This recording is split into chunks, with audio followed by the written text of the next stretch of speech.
चलिए सीधे रुख करेंगे दिल्ली की तरफ, जहां केंद्रीय मंत्री प्रकाश जावड़ेकर एक प्रेस कॉन्फ्रेंस को संबोधित कर रहे हैं। कोई प्रोसेसर है, कोई दूसरे पदार्थों का उत्पादक है,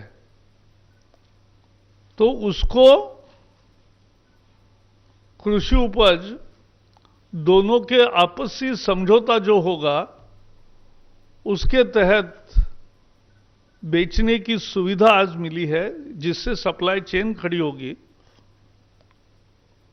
भारत में पहली दफा ऐसा कदम उठाया गया है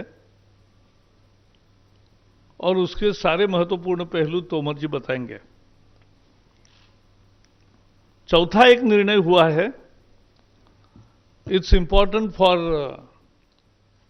commerce and industries. We know the world situation, industries are thinking to diversify their investments in different localities.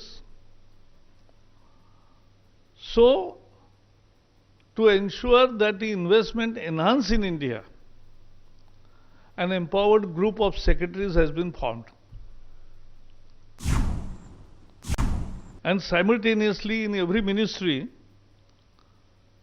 there will be project development cell. This will make India more investor-friendly destination and will also handhold the new industries. It will give fillip to domestic industries. It will bring synergies between ministries and departments, among center and state governments. In policy matters, it will give boost to the economy and open up immense direct and indirect employment opportunities. Investment आती है, उद्योग आते हैं, तो स्वाभाविक है कि प्रत्यक्ष और अप्रत्यक्ष रोजगार बढ़ते हैं और वो रोजगार बढ़ना महत्वपूर्ण है। जो प्रोजेक्ट डेवलपमेंट सेल हर मंत्रालय में होगा, वो जो प्रोजेक्ट्स उनके मंत्रालय के दायरे के अंदर आएंगे उनका हैंड होल्डिंग करेंगे, उनको जमीन ठीक तरीके से मिले, जल्दी मिले, हर एक कल कारखाने के एस्टेब्लिशमेंट के समय कोई दिक्कतें आती है, वो दिक्कतें तुरंत दूर हो, ये सारी व्यवस्था प्रोजेक्ट डेवलपमेंट सेल करेगा।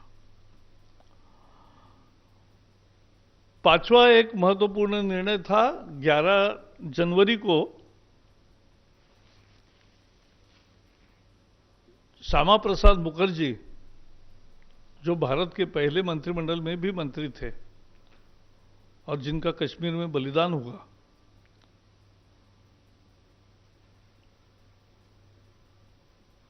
कोलकाता पोर्ट को श्यामा प्रसाद मुखर्जी का नाम देने का फैसला आज लिया गया, जिसकी घोषणा प्रधानमंत्री जी ने 11 जनवरी को वहां कोलकाता में की थी। So today we have renamed the Kolkata port as Kolkata Shyama Prasad Mukherjee port.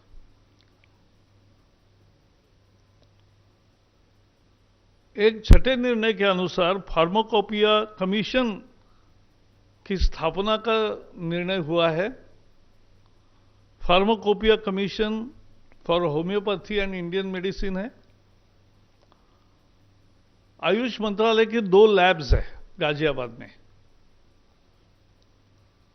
ये 2 लैब्स का भी इसके साथ मर्जर हो रहा है और इससे this will ensure optimum utilisation of infrastructure, financial resources, human resources, and it will ensure standardization of Indian and other drugs. So the consequential changes which were required in drug and cosmetic rules, we have today decided to make necessary changes in the rules also. तो आज की बैठक में किसानों के लिए 3 बड़े निर्णय हुए और उसके साथ साथ इन्वेस्टमेंट देश में आए इसके लिए भी निर्णय हुआ और कोलकाता एयरपोर्ट का नाम और उसके साथ साथ फार्माकोपिया कमीशन, ये भी 2 महत्वपूर्ण निर्णय हुए। तो इसमें आत्मनिर्भर पैकेज की भी जो घोषणाओं को आकार देने का काम किया है और कुछ उसके बाहर के भी है। अंत में इतना ही कहूंगा कि मोदी सरकार ने किसानों का हमेशा पक्ष लिया है, चाहे वो पीएम किसान हो 6,000 रुपये भेजने वाला, या नीम कोटेड खाद हो, या सॉइल हेल्थ कार्ड हो, या ज्यादा क्रेडिट हो,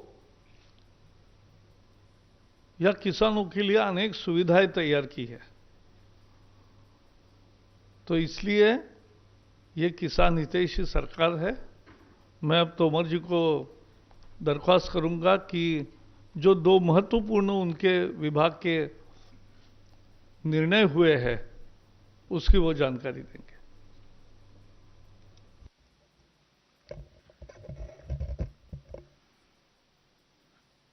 धन्यवाद माननीय प्रकाश जावड़ेकर जी, आदरणीय संजय अग्रवाल जी, आदरणीय दंतवाला जी और उपस्थित सभी मित्रों। 2014 में प्रधानमंत्री नरेंद्र मोदी जी अपने दायित्व को संभाले थे। तब से लेकर आज तक लगातार उनकी कोशिश है कि मंत्रिपरिषद के निर्णय के केंद्र में गांव, गरीब और किसान रहे। गरीब की ताकत बढ़े, किसान की ताकत बढ़े, खेती मुनाफे में आए, किसान की समृद्धता हो, गांव में संपन्नता हो, जिससे कि देश हमारा आगे बढ़ सकने में सक्षम हो। इसलिए गत 6 वर्षों में गांव के सर्वांगीण विकास और किसान की समृद्धि की दृष्टि से अनेक निर्णय हुए हैं, जो समय समय पर आप सबके सामने निर्णयों के रूप में आते रहे, जिनका क्रियान्वयन ठीक प्रकार से हो रहा है। हमारे देश में किसान की बात हमेशा होती रही है। अन्नदाता कहकर हम पुकारते रहें और जो संभव समय समय पर निवेश हुआ वह निवेश भी किया जाता रहा है। लेकिन इसके बावजूद भी हमेशा ये बात ध्यान में आती है कि किसान की माली हालत ठीक नहीं है। उसके अनेक कारण हैं। किसान परिश्रम करता है, पूंजी लगाता है, लेकिन समय समय पर उसको प्राकृतिक प्रकोप का भी भागीदार बनना पड़ता है। यदि फसल बीमा के माध्यम से उसके नुकसान की भरपाई की जाती है, लेकिन हम सब जानते हैं कि जितना नुकसान होता है सामान्य तौर पर वो कवर नहीं हो पाता। और दूसरी तरफ अगर हम देखेंगे तो किसानी के क्षेत्र में जो निजी क्षेत्र का निवेश होना चाहिए, उस दिशा में हमारा देश प्रवृत्त नहीं हो पाता। और इसलिए जब भी बात चलती है तो किसान उत्पादन भी कर रहा है, किसान देश में पैदावार बढ़ा रहा है, किसान अच्छा काम कर रहा है, लेकिन जब छोटे किसान से पूछो तो निश्चित रूप से वो अपने दर्द को बयां करता है। हमारे देश का जो कुल किसानी का क्षेत्रफल है और किसानों की संख्या अनुमानित 14 करोड़ के आसपास है, इसमें 85% किसान छोटा और मझोला है। तो बड़ा किसान तो सब प्रकार के साधन अपने आसपास इकट्ठा करने में सफल हो पाता है, लेकिन जो छोटा किसान है उसको अपने उत्पादन का उचित मूल्य नहीं मिल पाता और इस वजह से उसको समय समय पर परेशानियों का लगातार सामना करना पड़ता है। प्रधानमंत्री जी का अपना अनुभव, उनका निर्णय करने का साहस, दूरदृष्टि और इसके परिणाम स्वरूप अगर हम देखेंगे तो पिछले दिनों में अनेक ऐसे कार्य किए गए जिससे किसान को सुविधा बढ़े। 17-18 में अगर हम देखेंगे तो कृषि विभाग का बजट 41,850 करोड़ रुपए का होता था। आज यह बजट बढ़कर 1,35,000 करोड़ का है। इतिहास इस बात का साक्षी है कि पीएम किसान सम्मान निधि योजना के माध्यम से एक मुश्त 75,000 करोड़ रुपए का बजटीय प्रावधान करके अभी तक 9,54,00,000 किसानों को लगभग 71,000 करोड़ रुपया उनकी जेब में डालने का काम हुआ, तो नरेंद्र मोदी जी के नेतृत्व में ही हुआ। यह इतना बड़ा सरकार का निवेश एक मुश्त आज तक कृषि के इतिहास में कभी नहीं हुआ। प्रधानमंत्री फसल बीमा योजना को परिमार्जित किया गया। गत 2 वर्षों में 13,000 करोड़ किसानों का प्रीमियम जमा हुआ, लेकिन उनके नुकसान की जो भरपाई है वो 64,000 करोड़ रुपया बीमा कंपनियों के माध्यम से की गई। जैविक खेती को बढ़ावा देने का सवाल हो या खेती को टेक्नोलॉजी से जोड़ने का सवाल हो, सूक्ष्म सिंचाई का सवाल हो, इन सब के लिए लगातार योजनाएं बनाई गई, उसमें फंडिंग बढ़ाई गई। टेक्नोलॉजी की जो मदद दी जानी चाहिए उसको देने का प्रयास किया जा रहा है और इन सब का लक्ष्य है कि 2022 तक किसान की आमदनी दोगुनी होना चाहिए, किसान को सामाजिक सुरक्षा मिले। इसके लिए किसान मानधन योजना लागू की गई।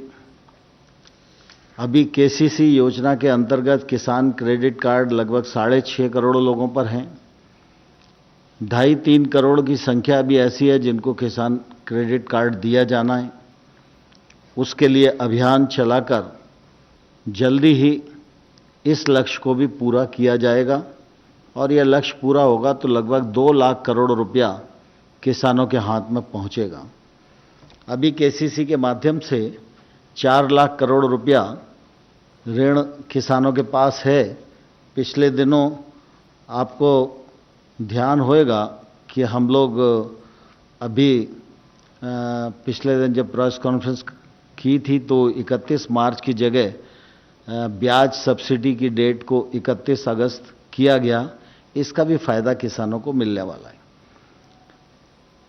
एफपीओ बने, कंपनी एक्ट में बने, कोऑपरेटिव एक्ट में बने, लेकिन समूह खेती शुरू हो जिससे किसान की क्रय करने की भी क्षमता बढ़े, उत्पादन करने की क्षमता भी बढ़े, लागत भी उसकी कम आए और वो अपने खेत में उत्पादकता बढ़ाने में भी सफल हो सके और सामूहिक रूप से वो अपने उत्पाद का विपणन कर सके।